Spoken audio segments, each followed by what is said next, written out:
nhớ rằng ý trọng phong như sao đại ạ nó bé mùa đế chí nó vậy để sai lúc vắt chí nó là dư cả đi nó lúc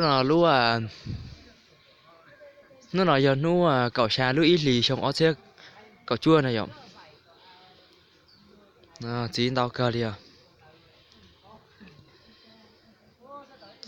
nhà để cả nữa nhà phải hạt trong xưa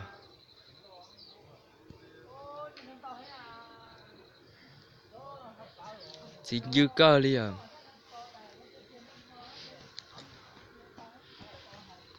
cô cho nên một size bé cho cái tia tôi để chí nó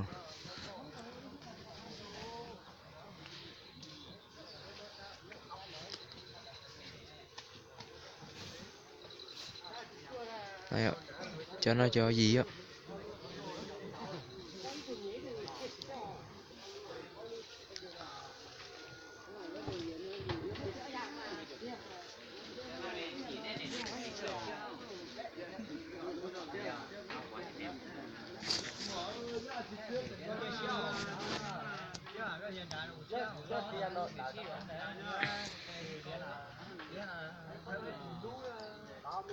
trong cờ ạ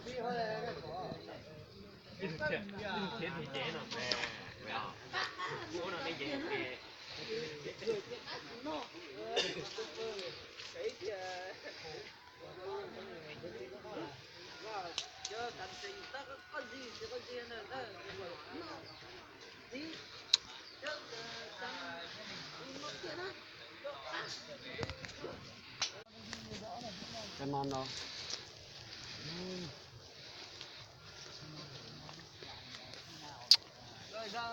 đây xuống cái chuyện gì đó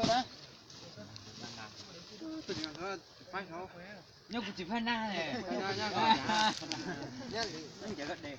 cái đây là có thì nó gì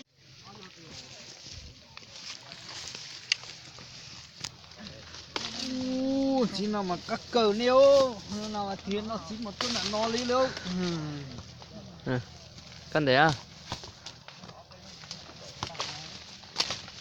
để con thoát tay không xin tao hay nữa xin chưa cao lý thế nữa lúc nào mà lò rẻ cha đi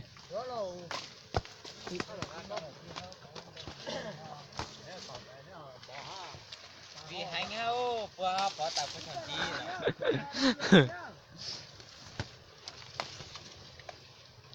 chỉ tao té hát quay lý xưa anh gì uống rất là chiều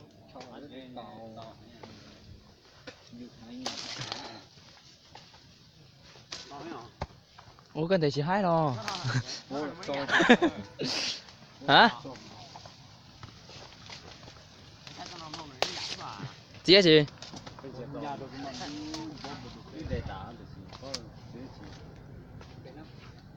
dạ sao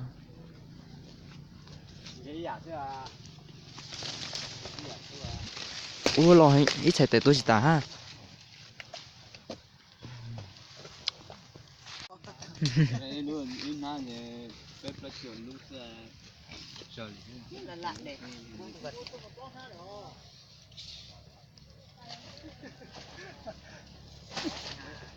không ăn chỉ bảo cái lo nè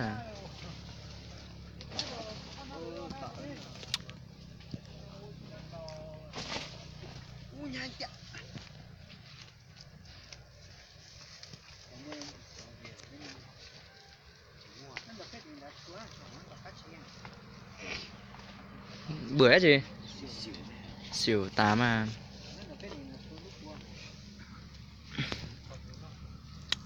xin tao hay ơ đã vô được tên à cú chó nó hôn rồi mà chỉ tao cho cú chó tiệt xì lười xong cho cú chó ta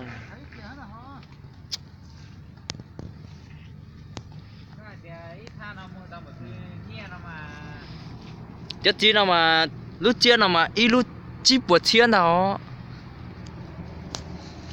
chỉ cho chỉ buộc là cho chỉ kéo chia nào nữa dùng góc cơ li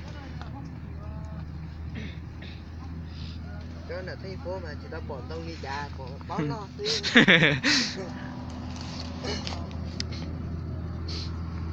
nhớ lên từ một xí hảo nó tuân đầu pet để chỉ ở xí thế nữa.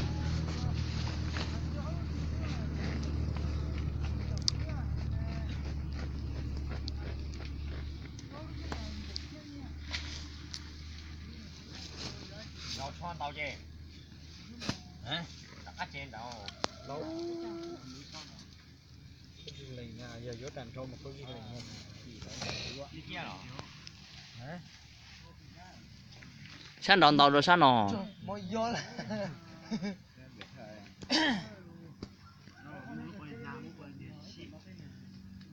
Đây chỉ nhanh cả. Rồi. Cái này na một cái lòng cái lòng cái rồi. nhớ lên từ bỏ hai nó thọ pass suốt của tù YouTube là xì đăng ký này rồi thọ vào trong này lần đầu này à.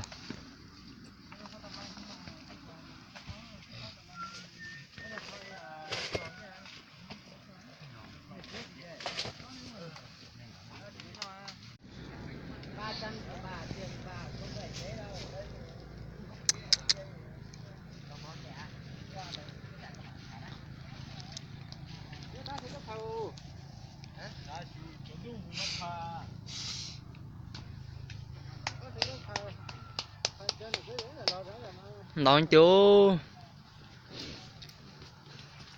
Ý chỉ mà vô họ có không gồng mùa. cứ nêu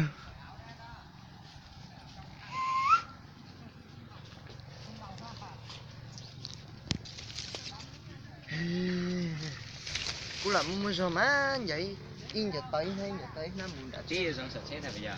mình nhìn cứ chân đá khó dốc dốc chế cho kia chế đo lon đá Cái gì sao để tí rồi thì một tao. nhỏ. giờ tới bữa chữa chá lúc ho chả chữa. Ô Mọi người xuống dưới lên đi. Lên trên này Văn ơi. ô tới chờ mà dùng có cơ.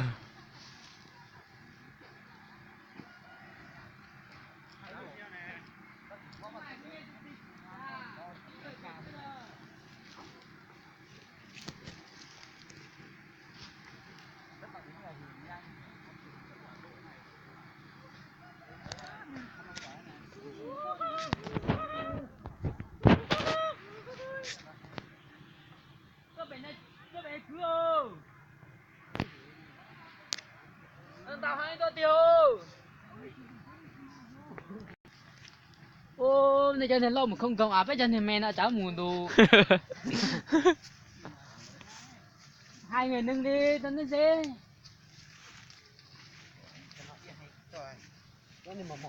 Trên này cứ Gì gắt thôi. Hai thằng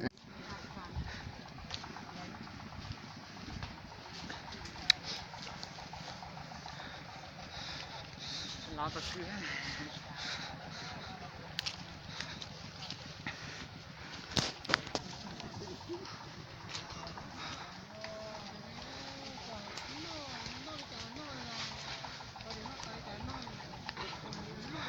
Thầy quý thì được cái tới khác trong cái sự của mà vừa chạy cái lò luôn. Thầy xin ra. giờ nó Thầy tao mà. Thầy tao mà tôi. cái điện thoại cho cái điện thoại đi hay nhiều nhớ chả ta. À, hắn nó chụp mình diễn này rất là